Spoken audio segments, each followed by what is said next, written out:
Olá, tudo bem? Meu nome é Yuri e bem-vindo a mais um Se Junta Cast, o seu podcast de tecnologia e educação. Hoje nós vamos trazer um capítulo super especial que vamos debater o tema sobre elementos de liderança. Então, quais são os elementos que compõem uma boa liderança escolar? E para isso, para debater esse tema tão importante, eu trouxe minha parceira aqui para trazer toda a sua experiência como educadora, pedagoga e também com um trabalho de tecnologia. Té, fica à vontade de se apresentar. Oi, gente, tudo bem? Meu nome é Esterol, como o Yuri falou, faço parte do time de educação da Se Junta, também sou pedagoga e hoje vou estar aqui com o Yuri nesse bate-papo, onde a gente vai poder trocar, né, entre a gente, mas também com vocês, um pouco da nossa experiência sobre justamente o que o Yuri trouxe, elementos de liderança, né? Então, sobre o que é necessário quando a gente está pensando em inovação e gestão escolar. Exatamente, é um tema complexo porque você precisa trazer tanto essa parte do dia a dia, que tem a ver muito com a pedagogia, com o professor e com toda a comunidade que compõe, mas também como que a tecnologia ela pode aproximar para essa discussão. Então, tanto eu quanto até nós somos Apple Professional Learning e queremos trazer esse incremento de como pode ajudar nessa discussão com as lideranças. E desde já, agradeço você que está escutando a gente. Também já peço para seguir o novo canal de cortes da Se Junta. Lá tem momentos muito especiais dos episódios que a gente já passou. E tenho certeza que você vai gostar muito de aprender com os cortes do canal da Se Junta. Tem várias falas inspiradoras, né, lá. É Exatamente. onde você, às vezes, você quer uma frase mais curta, mas que vai trazer um pouco de experiência e inspiração, você consegue encontrar lá. Exatamente. Eu adorei porque foi possível rever algumas partes de episódios muito bacanas que a gente passou. Mas enfim, não vou dar spoiler. É. Vou deixar o pessoal visitar lá. E vamos começar, né, nossa conversa sobre esse tema tão bacana de elementos de liderança. E eu acho que a gente pode iniciar pela problemática, né, do porquê que é tão importante, e queria até te escutar primeiro, e porquê do trabalho de lideranças. Legal. Acho que essa pergunta é uma das principais que a gente vai tentar responder aqui. Existem muitos motivos pelos quais a gente pode pensar o porquê a gente precisa preparar a gestão para a inovação, né? Mas, justamente, acho que o principal é que hoje a gente tem um cenário que muito se fala de inovação, mas muitas vezes a escola e a gestão não está preparada para isso, né? A gente vai falar um pouco até de materiais que vão poder apoiar nessa jornada, né? Possibilidades. E a gente tem que sempre pensar que é necessário essa equipe estar preparada para poder acompanhar tudo que está acontecendo. Então, vou dar um exemplo, né? Muitas vezes a escola pensa em trazer, às vezes, algum equipamento novo, até alguma sala. Hoje em dia tem essas salas, às vezes, né, diferentes, com uma estrutura diferente, uma arquitetura diferente, mas a gestão às vezes não está preparada para saber como usar essa sala, ou para como aplicar o uso do dispositivo e coisas nesse sentido. Então, é necessário que a gestão esteja preparada, que ela esteja, né, realmente à frente, porque a gestão também é inspiração, né? Estava falando de inspiração agora, e o gestor é quem vai nortear a equipe. Então a gente precisa que ele esteja preparado para ser esse norte. Senão acaba virando uma bagunça, né? Às vezes acontece um pouco também, né? Sim, e uma palavra que você trouxe que eu acho muito importante, que é a palavra inovação. E quando a gente fala em inovação, para muitos deve vir alguma tecnologia disruptiva, algo que acabou de lançar, e não necessariamente você precisa ter a última tecnologia para ser inovador. A inovação, ela parte do pensamento, do planejamento, de como a gente vai compor todos esses elementos. Então, é importante que a gestão entenda como trazer essa inovação para a sala de aula e que caiba também no seu orçamento, porque a Sim. inovação pode vir de várias formas, principalmente partindo do campo das ideias. Com certeza. Acho que até o exemplo da sala que eu trouxe, tem muitas escolas que eu acho isso muito bacana, que, principalmente na educação infantil, eles planejam, assim, por exemplo, às vezes cada dia da semana ou até cada semana, as cadeiras, ou às vezes nem tem cadeira, mas as almofadas, enfim, elas estão dispostas de um jeito diferente.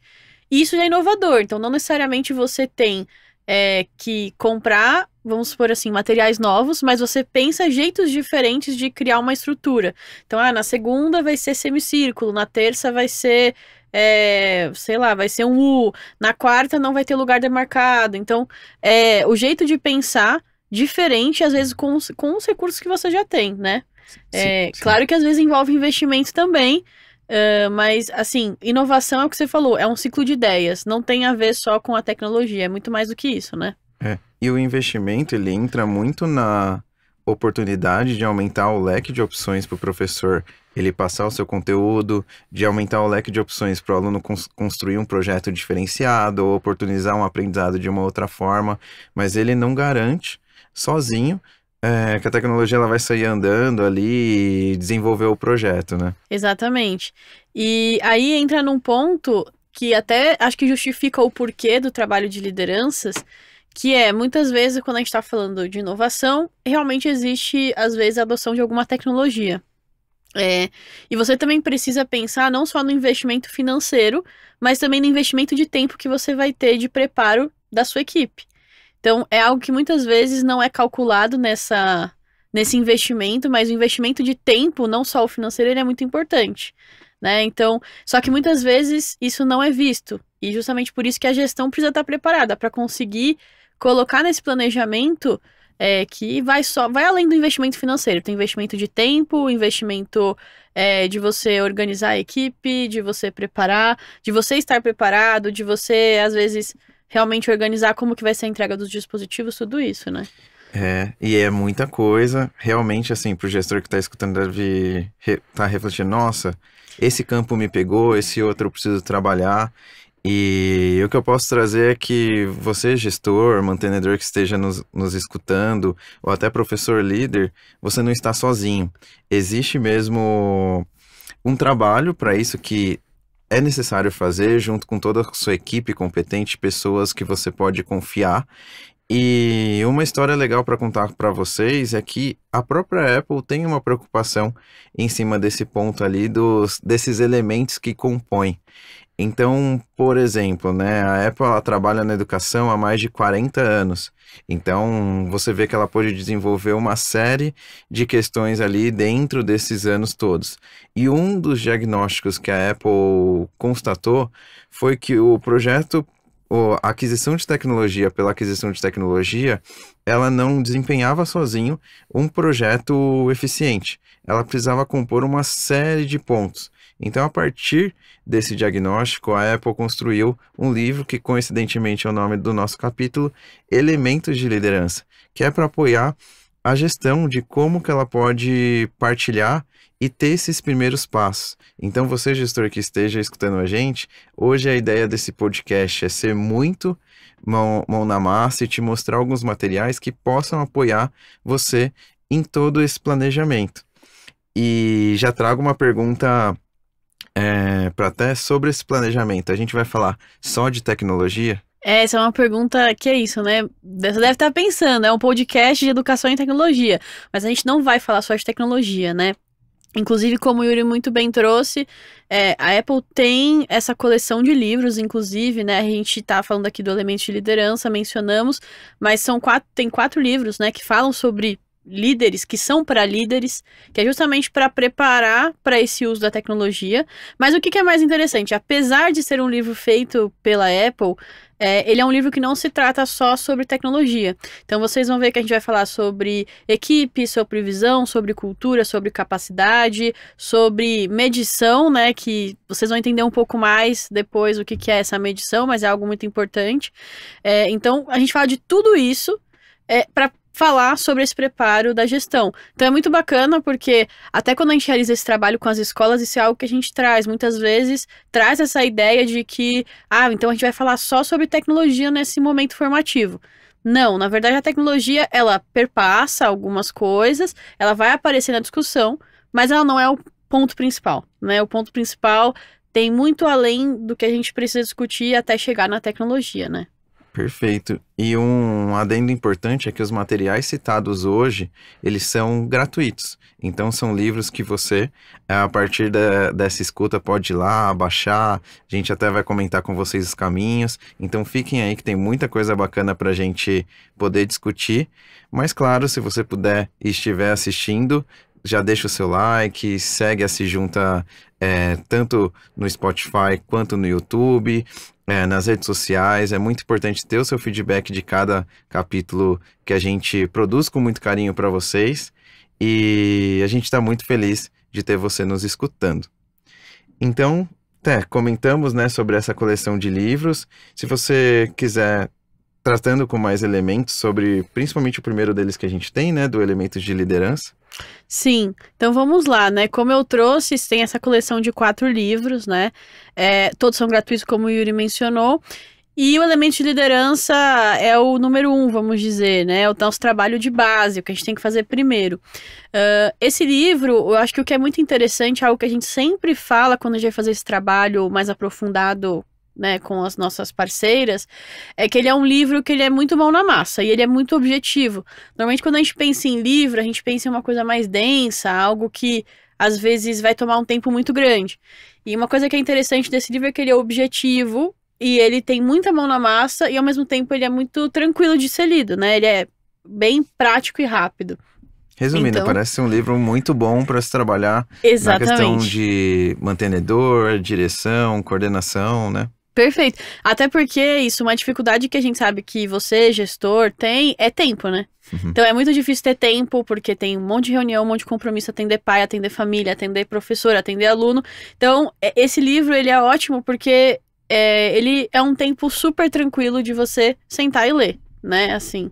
Legal. Então, se você quiser ficar à vontade de abrir ele na tela pra gente, até passando mais elementos sobre ele, a Apple, quando ela construiu esse livro, ela realizou uma série de pesquisas com mais de 250 instituições. Então, o bacana é que dentro desses materiais tem relatos dessas escolas e é muito legal que são reflexões. Não existe um ponto único para você chegar, porque a Se Junta, por exemplo, sabe que cada instituição ela é única e o ensino tem que ser personalizado, mas sim, a gente tem diversas reflexões com base nessa experiência de escolas do mundo todo, de como e quais caminhos que a gente pode tomar, principalmente em cima desses pilares que a Esther citou. E é justamente esse ponto que o Yuri trouxe é importante, porque a gente sempre traz que esse livro ele é para ser um norteador, né?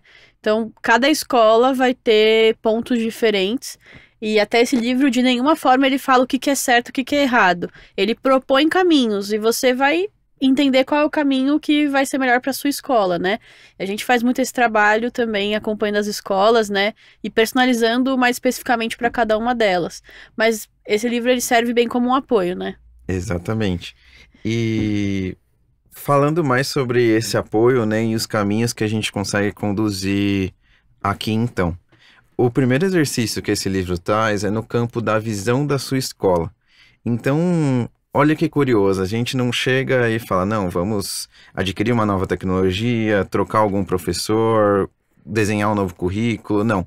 O primeiro exercício que a gente deve fazer é dar um passo atrás e entender qual é a visão da minha escola, qual é o ponto principal que nós queremos que essa mensagem seja para toda a comunidade escolar, pensando nos alunos, nos professores, nas lideranças, como que a gente pode espalhar essa mensagem para que todo mundo nade para o mesmo caminho. Então, esse é um exercício que é muito bacana da gente refletir, porque a gente não parte já pensando em um gasto ou em um ponto futuro, e sim a gente dá um passo atrás pensando na nossa essência, né? E eu acho isso muito bacana até. Sim, exatamente. Tanto que é o primeiro capítulo que a gente tem, é a visão, né? Acho que não tinha como começar de outra forma, porque é justamente da onde a gente parte do que você enxerga para sua escola, né? E uma coisa que é legal trazer para vocês que estão escutando a gente é que quando a gente pensa em todos esses aspectos que a gente está falando aqui, vocês vão perceber que muitas vezes eles são fluidos. O que eu quero dizer com isso? Muitas vezes a visão da sua escola, quando ela surgiu ou quando ela nasceu, era uma. e hoje ela é outra, e tudo bem, talvez daqui 3, 5 anos seja outra. E aí também, por isso que esse trabalho com gestores é algo que a gente faz continuamente, porque ele é cíclico, muitas vezes as coisas vão caminhando, né? Mas é muito importante a gente saber qual é a visão hoje da escola, né? Assim, quais são suas metas, onde você quer chegar, né? Como que você pensa na aprendizagem, no ensino, no ambiente, quais são suas prioridades. Sim, até te trago uma pergunta com base nessa experiência que você tem, né, de formação com tantas escolas. O gestor que está escutando a gente fala, nossa, eu sei muito bem qual é a visão da minha escola, tá lá escancarado na entrada da minha escola, mas eu não sei em que ponto que se encontra junto com a minha comunidade escolar. Com o apoio desse estudo, é possível entender em que ponto que está? Sim, ótima pergunta. E isso é algo muito comum, né? É algo que a gente sente muito. Às vezes, para o gestor, a visão é muito clara, mas às vezes, até para a equipe docente ou para a comunidade, essa visão não é tão clara. E acho que justamente esse livro e todo o trabalho que a gente faz é um super apoio.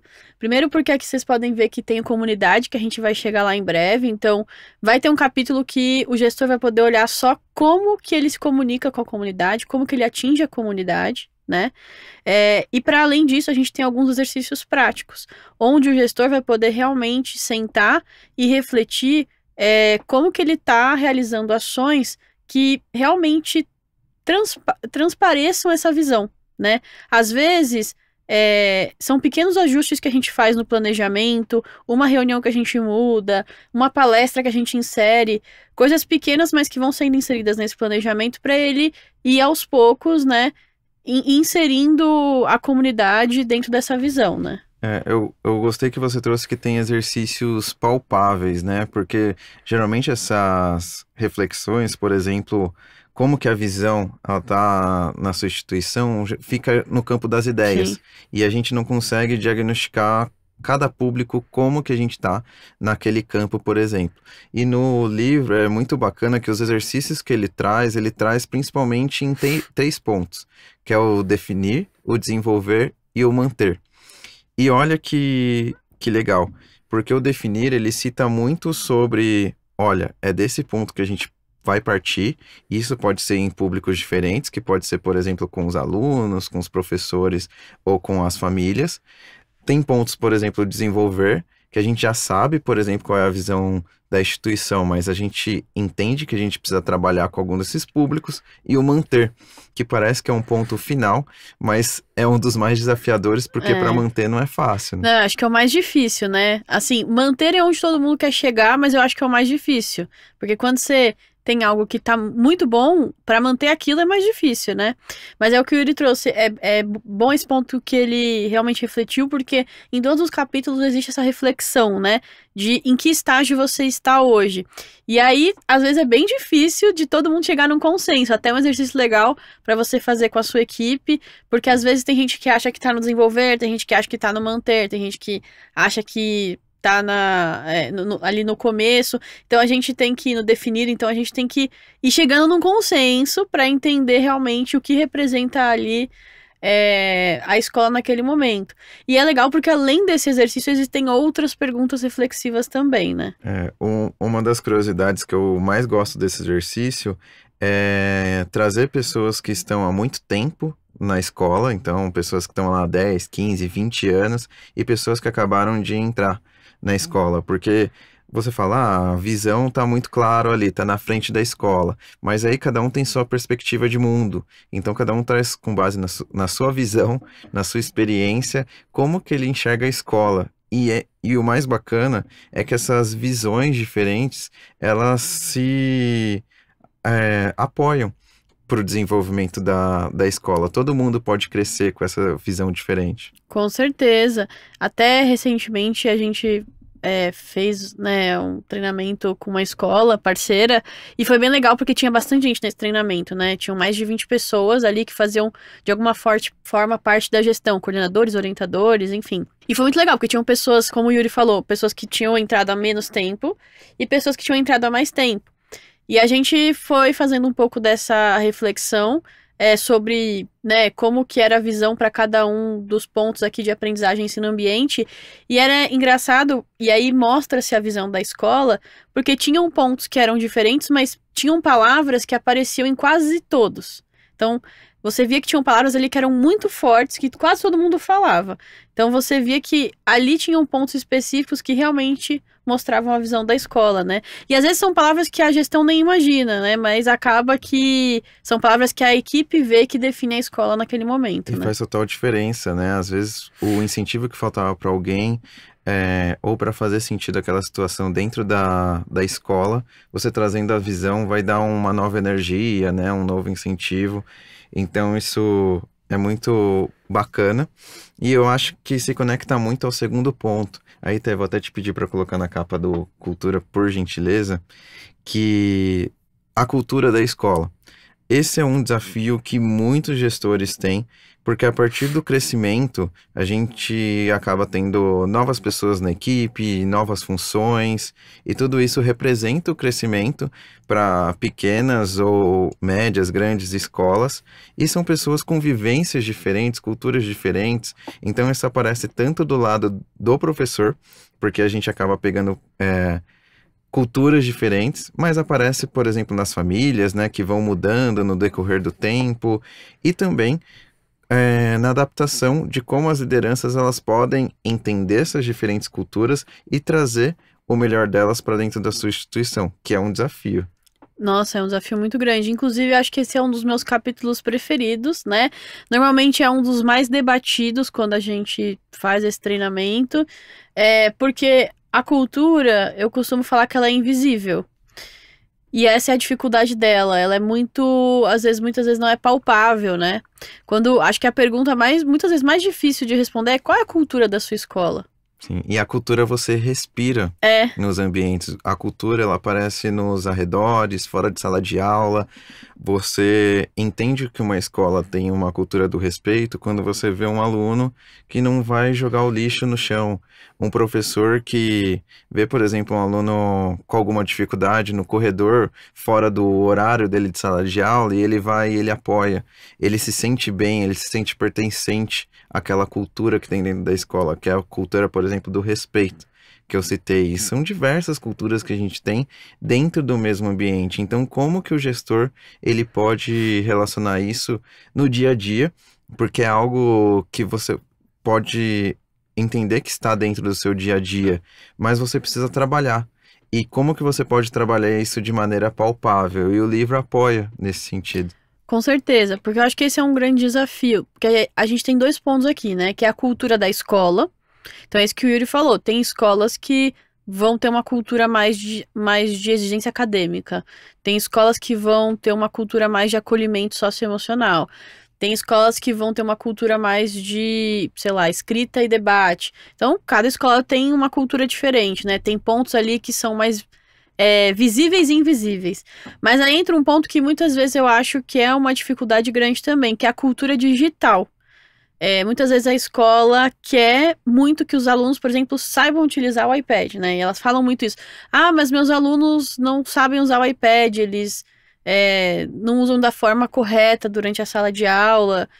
E aí é um desafio muito grande. E os exercícios que o livro traz, a reflexão que a gente consegue fazer, apoiam muito para você entender qual o caminho para você construir, por exemplo, essa cultura digital, que às vezes é mais difícil, né?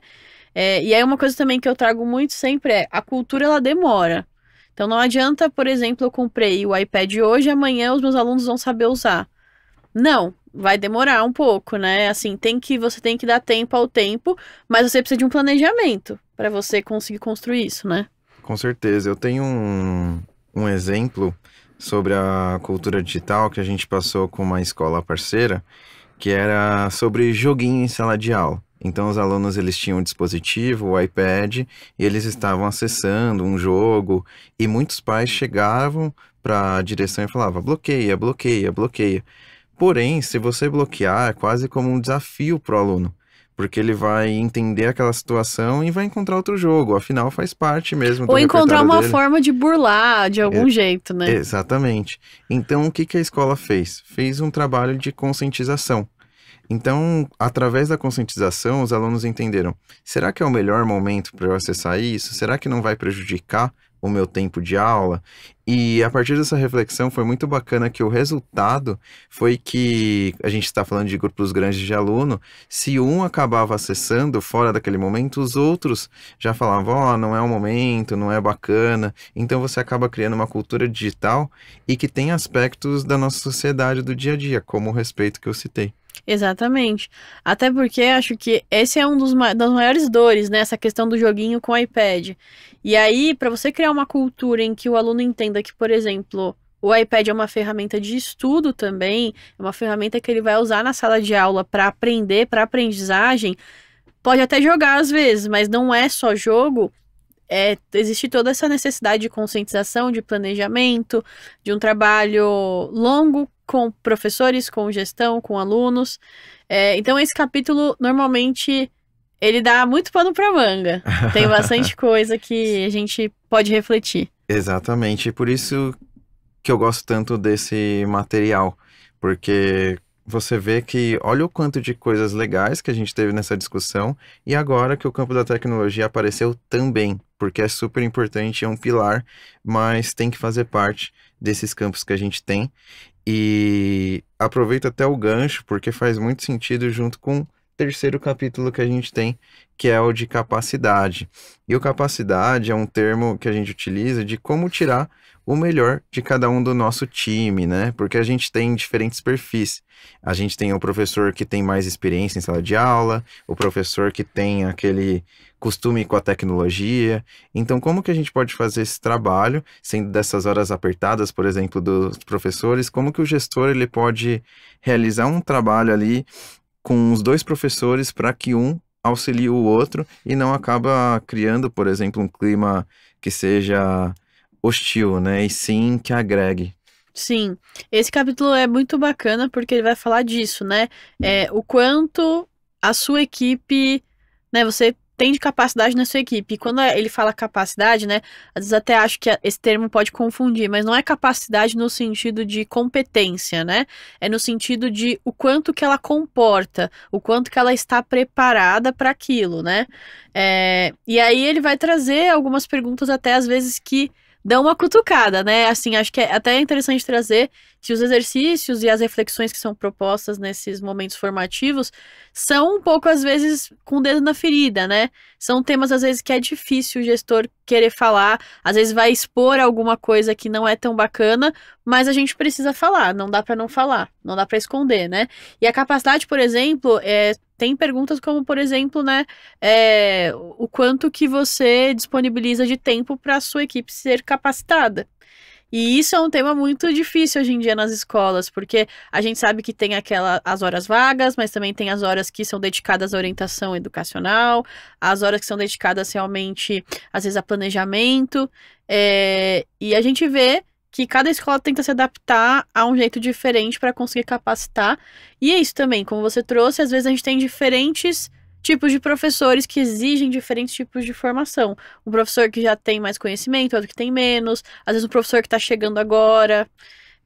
Mas é um capítulo muito importante porque no longo prazo, se a gente está falando de inovação, seja com tecnologia ou sem, a equipe precisa estar preparada também, né?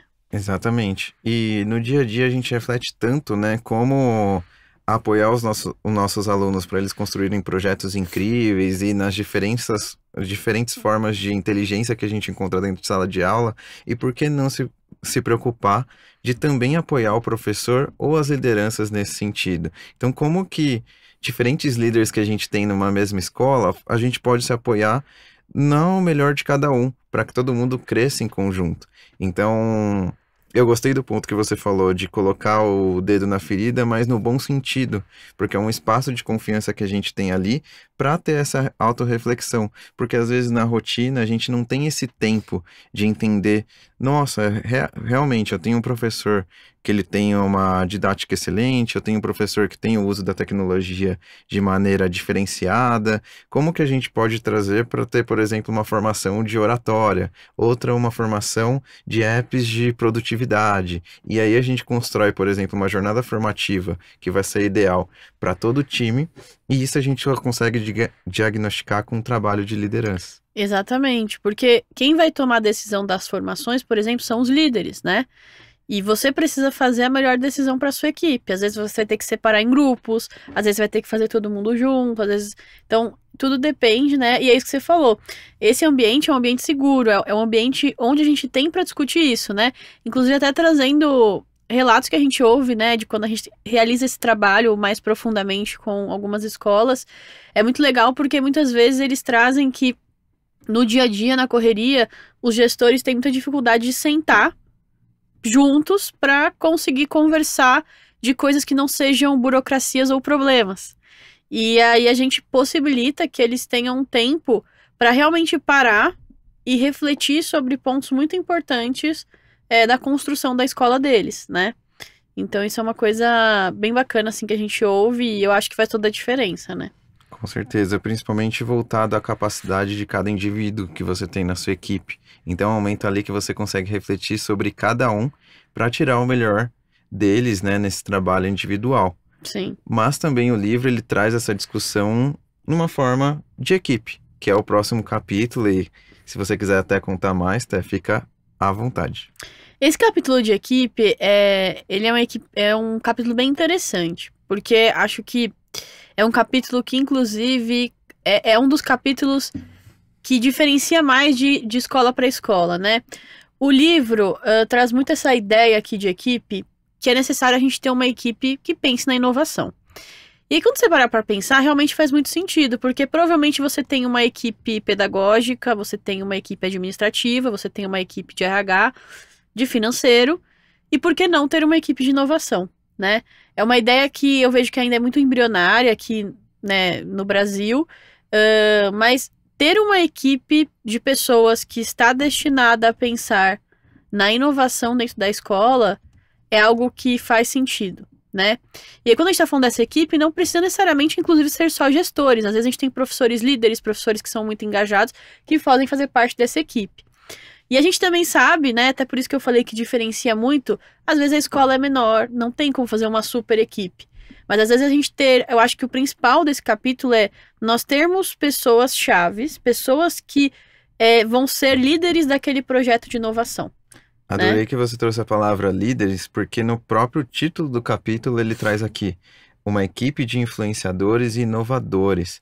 Então a gente tem aquele perfil de professor que gosta de ajudar, que gosta de demonstrar o trabalho legal que ele está fazendo na maior humildade do mundo. Isso para promover a educação mesmo, que é apaixonado.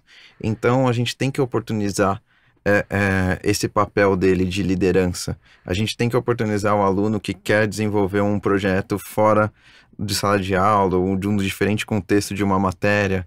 A gente tem que apoiar essas diferentes frentes. E com as lideranças também. Quando a gente pensa em projetos mais disruptivos ou às vezes um projeto que precisa se desenvolver, então você vê, só nesses exemplos que eu dei, são exemplos de equipes diferentes que a gente pode ter na mesma escola. Então uma mesma pessoa ela pode estar numa equipe de uma determinada disciplina ou numa equipe que é determinada a questão administrativa, e às vezes pode ser uma equipe que envolve o coordenador, o professor e um aluno, pode ser uma mentoria, por exemplo. Então são muitas equipes que a gente consegue encontrar na mesma escola. Com certeza. Inclusive tem escolas que fazem quase grupos de estudos com os alunos sobre liderança digital, né?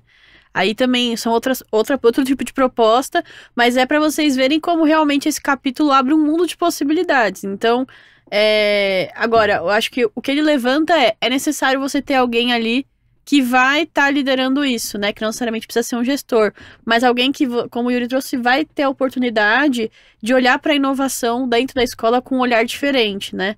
Porque, querendo ou não, a gente sabe que o gestor tem muitas prioridades dentro, né, da escola.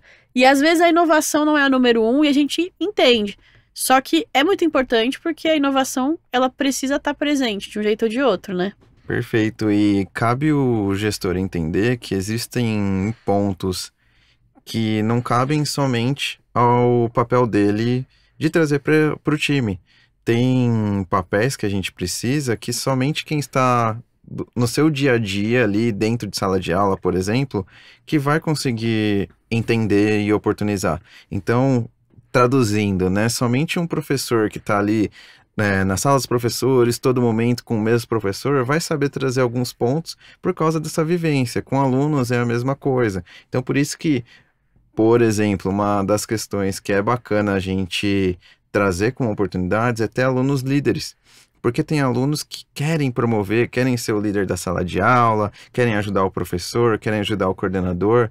Então, por que não criar essas equipes, por exemplo, de apoio, que pode ser, claro, de alguma disciplina, até para apoiar o processo de recuperação, por exemplo, mas pode ser, às vezes, uma equipe de apoio emocional, para ajudar outros alunos nessa questão de saúde mental. Claro, né? Tudo isso com acompanhamento, com uma psicopedagoga, por exemplo, mas por que não oportunizar essas ações diferenciadas que aparecem no dia a dia da sua escola? Exatamente, até porque faz os alunos se sentirem até mais pertencentes, né, de alguma forma. Então, assim, esse capítulo de equipe é bem bacana e com certeza vai fazer você refletir sobre tudo isso, né? E eu acho que, assim, o principal é para uma escola que ainda não tem uma equipe ou um grupo ou alguém que está à frente dessa parte de inovação, vai ser o pontapé inicial. Então, se você está ouvindo isso agora e está pensando, nossa, eu não tenho nada disso. Lascou, né? Mas assim, aí aqui, por exemplo, ele traz algum, né, dentro dos exercícios, que no final a gente vai poder até passar um pouco, mas ele vai trazer como você dá esse primeiro passo. Então, como você organiza para ter pessoas responsáveis por isso. Porque não é fácil, né? Muitas frentes que a gente precisa pensar. E um ponto importante que eu comentei, mas é legal enfatizar, que esse material, ele dá sim essas discussões de forma qualitativa do que a gente tem, mas também de uma forma quantitativa. Então, até trouxe muito bem em formato de exercícios, em formato de planilhas que a gente tem ali, você consegue construir esses resultados. E a partir disso você vai fomentando ideias, você consegue ler depois.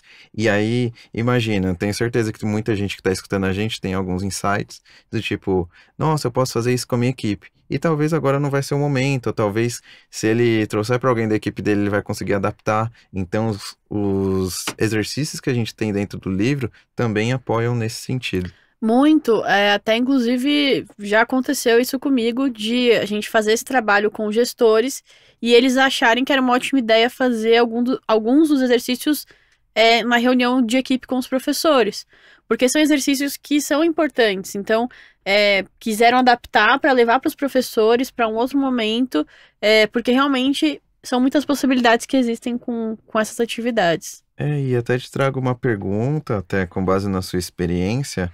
Esse exercício, ele faz sentido para pequenas ou grandes escolas, ou pequenos ou grandes números de lideranças?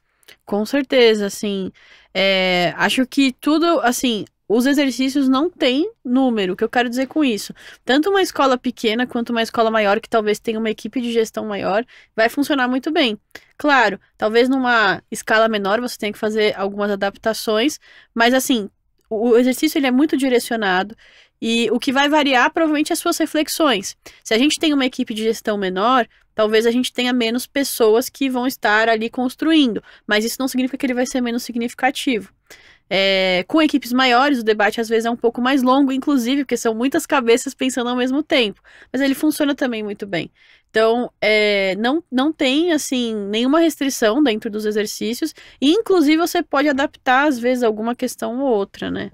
Do lado da Sejunta, a gente até toma o cuidado que esse documento, ele seja disponibilizado para a escola desde o primeiro momento, para que se eles desejarem essa leitura, vai ter todo momento ali para eles revisarem, entenderem, adaptar, até a gente passa algumas lições de casa, né, porque daí individualmente depois consegue ter essa reflexão. Então é um trabalho ali que não envolve um único dia, Não. e sim é um trabalho que envolve semestres e não é que não tem fim, mas é porque a escola ela é viva, então sempre surgem pontos novos, né? Sim, o Yuri trouxe muito bem, tá? Tudo isso que a gente tá falando não é, por exemplo, um trabalho que a gente vai fazer em um dia, muito dificilmente. É algo que a gente tem que fazer aos poucos, né? Ir fazendo progressivamente. E como o Yuri trouxe, eu trouxe no começo também, a escola ela é viva. Então, às vezes, algo que você definiu da visão no começo do ano, já no final vai ser diferente. Então, são pontos que, às vezes, inclusive, eles precisam ser revisitados, né? Com alguma frequência. Sim. E tô vendo uma movimentação aqui no chat, então fiquem tranquilos, vai ter pergunta surpresa no final. Tá tudo bem, agradeço a participação de vocês. E também trago um dos tópicos que foi um dos mais pedidos, que a gente falou muito sobre professor, falou sobre as lideranças que compõem ali direção, coordenação, mas um ponto que também causa muita reflexão é o de comunidade que envolve toda a comunidade escolar. Então aí a gente está falando sobre as famílias, os filhos, que são, né, tão importantes para a gente confia tanto na escola e precisa ter essa importância, né, de como vai trabalhar, desde como passar essa informação até atribuir algumas questões da comunidade escolar para ela viver a escola, né? Com certeza. Esse capítulo é outro que normalmente gera muito debate, assim como de cultura, porque acho que um grande desafio hoje, que eu vejo, né, da minha experiência desses momentos que eu tive com as escolas, é como a gente faz a comunidade enxergar o que acontece dentro da escola. Desafio. É um desafio. Porque muitas vezes a escola faz coisas fantásticas. Só que isso não chega, por exemplo, para as famílias. E aí isso acaba sendo uma dor, né? Porque como que eu faço coisas muito legais, que eu sinto que eu tenho, por exemplo, uma aprendizagem muito significativa com os meus alunos, mas os pais, as famílias, né, os responsáveis não estão vendo dessa forma. Então essa é uma dor muito grande e aqui em comunidade ele vai trabalhar muito sobre comunicação até.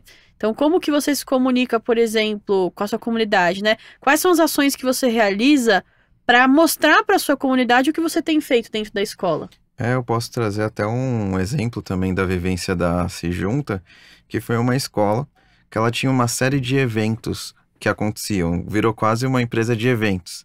E aí eles sentiam que dentro desses eventos, como não tinha muito tempo para a equipe se preparar, acabava que não tinha todo o valor da escola. Então virava assim mais um evento, as famílias vinham, legal, mais aquilo de obrigação. Então o que ela fez, por exemplo? Ela diminuiu a intensidade desses eventos, mas trouxe mais propostas de valor.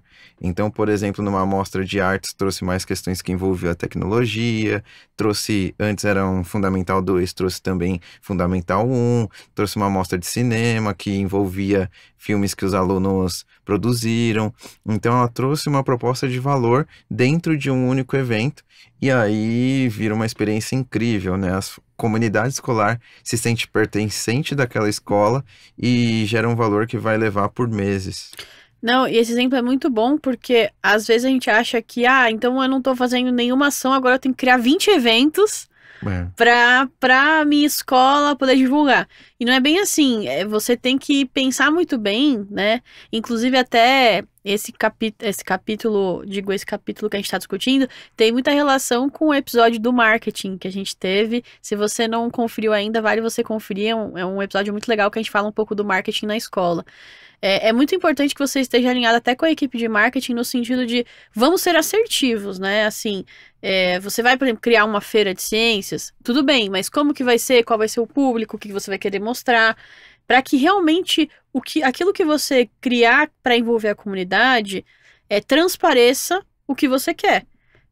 Até muitas vezes é legal você criar ações que as famílias sejam protagonistas. Então a gente também teve já experiências de momentos em que as famílias foram até a escola e tiveram um momento de interação no aplicativo, né? Então, os pais e mães, juntos com seus filhos, eles usaram um aplicativo de realidade aumentada e eles criaram ali aquele momento. E para eles foi muito legal, né? Essa sensação de pertencimento, ela é única, porque a partir do momento que a família ela se sente pertencente daquela comunidade, ela vai fazer de tudo para continuar naquela escola o máximo de tempo que puder. Então, essa sensação de pertencimento da comunidade entra de diversas ações, desde comunicação do dia a dia, então que a família ela consiga, em qualquer questão, ter o apoio da escola. Então, ela tem alguma dúvida, ela consiga se comunicar de maneira fácil. Algo aconteceu com um filho que não pode ir para a escola, por exemplo. ela saiba que ela consegue falar com a coordenação, com a direção, com o rápido acesso, ou alguém da comunidade escolar, da escola que possa apoiar. Então, tudo isso faz a diferença, desde essa comunicação com eventos, que é algo grandioso e acontece trimestralmente, semestralmente, até dessa comunicação dia a dia, que as ações das escolas fiquem claras do porquê que aquilo está acontecendo. Sim, exatamente. E aí o que é interessante é que justamente nos exercícios aqui você vai ter que refletir, assim, quais são as suas ações de comunicação com os professores, com os alunos, com a equipe administrativa, com a comunidade, com as famílias. Então você vai esmiuçar todas as ações que você tem, que você se comunica com todo mundo que está envolvido na escola. E é bem legal, porque assim, já fiz esse exercício algumas vezes. E, inclusive, às vezes as ações se repetem, às vezes até os gestores ficam assim, ué, mas que ações que eu tenho, né? Então, ele realmente faz você se questionar como que você tá envolvendo todo mundo ali dentro do ambiente escolar. Concordo. Eu posso até trazer um outro exemplo que a Sejunta passou com uma escola parceira, que foi uma escola que está com um plano de expansão do uso da tecnologia. Então, a ideia deles é expandir para o quarto ano, e para isso eles não saíram adquirindo a tecnologia. O primeiro passo foi, claro, a discussão pedagógica com a sua equipe, mas depois eles combinaram um momento com os pais para trazer o porquê que eles optaram por determinada tecnologia. Porque imagina se eles adquirem e só colocam, por exemplo, na mensalidade sem falar para as famílias. Vai vir dúvidas sobre o preço, vai vir dúvidas sobre o tempo de tela, enfim, vão vir muitas dúvidas. E a escola se antecipando e trazendo essa discussão para as famílias, além dela trazer os argumentos do porquê aquela escolha, também traz essa questão de pertencimento para as famílias. Ela fala, nossa, olha a preocupação da escola que eu pus o meu filho, olha que bacana essa ação da escola que está a minha filha. Então isso traz um valor ali que é imensurável. Também acho porque a família vai se sentir parte do processo, né? Então, tudo bem, a escola fez uma escolha por determinada tecnologia, mas eu sei o porquê, né? Inclusive já falamos em alguns episódios do livro Comece pelo Porquê, e ele aparece de novo aqui porque quando a comunidade, quando as pessoas envolvidas dentro da escola entendem o porquê de alguma ação que você está tomando, elas com certeza vão acreditar em você, e acreditar que eu digo não é, assim, é no sentido de realmente você ter a credibilidade, né? De falar, por exemplo, é isso, eu confio muito na escola que meu filho, que minha filha está estudando. Mas isso, o pai, a mãe só vai falar se ele entender o porquê das ações da escola, né? Sim, com certeza. E você vê, né, que desses campos que a gente discutiu são muitas coisas, né? E ao final a gente trabalha isso como uma série ali dos documentos, com muitas perguntas, muitos momentos de reflexão. E aí, legal. Aí o gestor deve estar escutando, ótimo, eu escrevi aqui um monte de coisa e eu preciso que isso materializar, eu preciso que isso apareça no dia a dia. E aí eu trago uma boa notícia para você também, gestor, que é possível medir o impacto dessas ações com o último capítulo de medição, o capítulo Medir. E aí, Té, se você quiser também comentar mais sobre a importância de medir essas ações que a gente listou, fica super à vontade. Eu acho que assim, né, até falei no começo aqui do nosso bate-papo que meu capítulo preferido é o de cultura. Mas eu acho que o capítulo mais importante talvez seja esse, de medição, porque ele é realmente a conclusão. Quando eu digo a conclusão, não significa que ele é o fim, como o Yuri falou, mas eu digo que ele é quase que um fechamento de tudo que vai ser discutido nesses outros capítulos, né? A medição, ela entra muito em como a gente pode tornar mensurável e tornar palpável tudo que a gente discutiu até agora, né? Até, inclusive, muitas vezes quando a gente fala de dados, de pesquisa, a gente normalmente não pensa em escola, né? Assim, são coisas que muitas vezes são distantes, né? Mas é necessário que a gente tenha dados, é necessário que a gente tenha pesquisa, né? Até faço uma pergunta para você que está escutando a gente, né? Quantas vezes, por exemplo, você já fez alguma pesquisa com a sua equipe docente para saber como que eles se sentem utilizando as tecnologias da escola, por exemplo, né? Isso é uma coisa que não acontece com frequência. E é necessário, porque quando a gente está falando de entender o impacto que eu tenho dentro da minha escola, eu preciso de dados, né? Muitas vezes até a gente brinca, né? A gente às vezes pergunta, mas, por exemplo, os professores estão usando o iPad? Estão sim, estão usando muito. Né? Mas assim, o que que é o muito? Pode ser tantas coisas, né? Às vezes pode ser só para tirar foto, ou às vezes pode estar ressignificando o uso em sala de aula, né? O muito é assim, muito porque utiliza todo dia, mas usa só para tirar foto, ou muito porque ele utiliza 5 horas seguidas. Então, assim, a gente não saber o que está acontecendo é um problema, porque a gente não tem ideia. Então, a pesquisa ela é necessária. Até, por exemplo, a percepção da família. Será que o meu núcleo ali de famílias da minha comunidade escolar conseguiu ter alguma percepção do impacto na aprendizagem dos filhos? Como é que eu vou saber isso? Só se eu conversar com eles, se eu pesquisar, se eu tiver esses dados, né? E olha como se conecta com os capítulos anteriores, porque é imprescindível que você tenha essa comunicação com a sua comunidade. Então aí, a partir disso, você vai entender como que eles estão vendo o uso daquela tecnologia. É imprescindível que você entenda do lado do professor como aquilo está dentro do planejamento pedagógico dele, como está sendo essas formações que estão acontecendo. E você também precisa oportunizar momentos que os alunos consigam demonstrar esses projetos. Então, olha o quanto de coisa bacana que a gente consegue medir, além do resultado do vestibular ou de uma Olimpíada. A gente consegue, a partir desses estudos com os elementos de liderança, traçar planos, e a partir desses planos a gente pode colocar medições a curto, médio e longo prazo. E aí, acho que uma reflexão muito legal também que existe nos exercícios é que, quando a gente está falando de medição, também existe uma dificuldade que é, o que que eu quero medir? Porque, eu quero, né? Aí a gente vai fazer o exercício. Tá bom, o que que nós queremos medir? Eu quero saber se meus professores estão usando mais o iPad. Mas essa pergunta, ela é muito abrangente, né? Então, assim, usando como? De que forma? Com qual frequência? O que que é usar? Às vezes até essa questão, será que as minhas aulas estão sendo mais criativas? É uma coisa muito legal, mas a gente tem que pensar como a gente vai medir isso, né?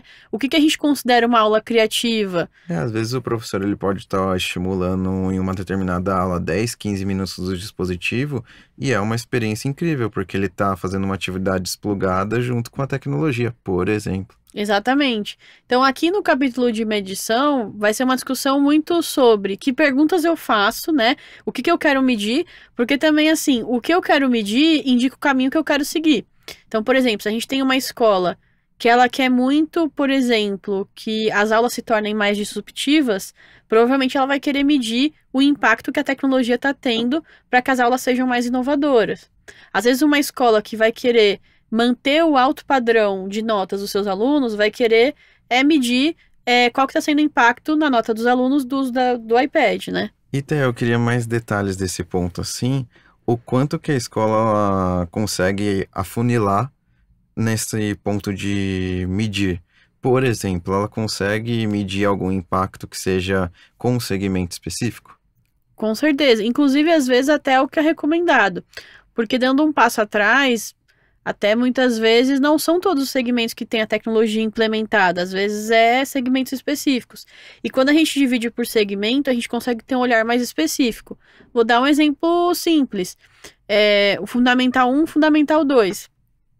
Na grande maioria das escolas, além do currículo ser diferente, é claro, por conta da faixa etária, mas o jeito que é organizado é diferente. Então, muitas vezes no Fundamental 1 você tem o professor polivalente, no Fundamental 2 você tem o professor especialista. Então as aulas vão ser diferentes. Então às vezes você até olhar para cada segmento faz sentido, porque você vai querer... Às vezes o que você vai querer observar em um segmento não é a mesma coisa que você vai querer observar no outro segmento. Com certeza. E é interessante ter essa medição a curto, médio e longo prazo, porque também nada impede desse planejamento ter mudanças. Então, a partir de um ponto, por exemplo, a gente quer medir o uso da tecnologia com o Fundamental 2 em pontos de criatividade. A gente alcançou esse ponto? Legal, a gente pode entender se a gente quer determinar esse uso mais para ferramentas de foto, de vídeo, de música, realidade aumentada, ou às vezes é com foco em um determinado evento, ou às vezes é com foco em alguma questão acadêmica. Então, olha que bacana, porque tenho certeza que o gestor que está escutando do outro lado, às vezes você pensando sozinho, é muito difícil você refletir como ter esses resultados de forma quantitativa. Então, ter uma luz do fim do túnel que você consegue medir de maneira quantitativa e de uma forma criativa, porque você pode atingir diferentes pontos em diferentes movimentos, é incrível. Sim, e a gente sabe que muitas vezes também o como é um desafio, né? Como a gente mede. E aí, assim, a gente dessa junta faz um trabalho de apoio muito grande nisso, né? De realmente fazer um acompanhamento com as escolas para auxiliar no como isso vai ser medido e também o passo a passo, né? De como está sendo essa medição, quais estão sendo os resultados ou não, o que que precisa mudar. Porque é um processo minucioso também. A medição, como o Yuri falou, a gente tem de curto, médio e longo prazo. Tem, às vezes, dados que você vai ter que medir anualmente. Então, você vai ter a comparação só no ano que vem. Tem alguns que, às vezes, vão ser mensais, outros que vão ser semanais. Então, tudo depende da frequência que a escola quiser, do objetivo que ela tem. Perfeito. E para isso existe uma série de exercícios, né? Por exemplo, um estudo que existe, até uma técnica criada pela IBM, que é do GPTC, que ele traz ali para você estipular metas, um planejamento, quanto tempo, né? E os desafios que você tem, se junta, né? É um dos exercícios que a gente gosta muito de aplicar com a gestão, porque daí, a partir de traçando esses objetivos, ajuda muito a gente ter esses pontos que a gente quer de medição. E é incrível o quanto que essa discussão ela consegue ser ampla, no sentido da gente entender, por exemplo, que eu quero desenhar um currículo novo, mas ao mesmo tempo a gente consegue afunilar devido a esses exercícios para traçar essas metas, né? Exatamente. Até o GPCT, como o Yuri falou, é um exercício bacana também, porque ele complementa, acho que esse capítulo de medição. É um momento realmente você pensar em metas, em desafios, no tempo, né, que você vai querer dedicar a tudo isso, ou na sua expectativa. E acho que é isso, é um caminho que faz muito sentido, né? Você vai desde o começo ali, que é a visão, que é o que você acredita, o que é uma prioridade para sua escola, até como que eu meço, né, o sucesso da minha escola. Perfeito. E aí, legal que a gente debateu sobre todos os capítulos, e aí eu queria que você comentasse mais, Té, a partir do momento que a gente completou esses capítulos, como que a escola recebe, por exemplo, esse material final e quais são esses próximos passos? Legal, né? Então, assim, do lado desse junta, quando a gente realiza esse aprofundamento, que vai, assim, a gente trouxe o livro e alguns comentários, mas vai além disso, né? A gente traz o aprofundamento, traz outras possibilidades. A gente sempre prepara um compilado, vamos dizer assim, né? Um material que resume um pouco de tudo que foi discutido. E o objetivo desse material é sempre orientar a escola para que ela tenha de fácil acesso um resumo dos pontos principais do que a gente discutiu. E durante todo esse treinamento, que não é só um encontro, então Pode dizer que é como um diagnóstico? é como um diagnóstico, exatamente. A gente vai colocar ali os pontos principais de destaque e os pontos principais de desenvolvimento. E também algumas sugestões. Não necessariamente a escola precisa seguir tudo, mas é realmente para ser algo para ajudar, né? Algo para ali a escola ter em mãos algo fácil que mostre quais podem ser os próximos passos para, por exemplo, ela tomar as próximas ações dela. E olha que situação curiosa, porque pelo que eu entendo, né, até para quem estiver escutando a gente conseguir visualizar, é um momento que a Se Junta apresenta a escola para a escola. É um pouco isso. Inclusive, assim, até é engraçado esse momento, porque toda vez que a gente faz essa apresentação, a gente sempre fala que tem que fazer sentido para a escola. Se tem algo ali que eles sentem que não tá representando eles 100%, a gente muda. Mas normalmente dá sempre certo, né? Mas assim, brincadeiras à parte, mas a gente apresenta ali tudo que eles trouxeram de elementos da escola, a gente apresenta para eles mesmos, né? E normalmente é um momento muito bacana e é um documento que realmente apoia muito eles nesse próximo passo depois do livro, porque também fica tudo registrado. Acho que esse ponto do registro é muito importante, né? Sim, e é importante mencionar que esses próximos passos, eles também são trabalhados durante os próximos meses. Então, com o apoio da Sejunta, por exemplo, a gente entende com a escola. E aí, vocês conseguiram avançar? Vocês precisam de algum apoio? Então, existem também reuniões periódicas, continuando com as lideranças, para entender como está sendo aquele desenvolvimento, entender se algum ponto não deu certo, ou se precisa ter mudança, porque faz parte também ter mudanças. A gente, como sociedade, estamos em constante mudança. Então, é importante entender quanto que a gente está trabalhando nessa medição, e aí, ao final, o que é muito legal, atingir esses indicadores de sucesso. Com certeza. E a gente, né, faz um trabalho longo nisso, porque é como o Yuri falou, esse livro é o começo e a gente tem todo um acompanhamento contínuo que é essencial, né? E, claro, além até da nossa, nesse nosso compilado, nessa nossa apresentação, também tem os próprios exercícios que vão acontecendo durante a jornada, que é um registro, né? Então, no final, existe uma série de reflexões, de perguntas que ficam registradas para cada participante ali da gestão, que ele pode retomar, que ele pode depois relembrar, pode usar para algum material futuro.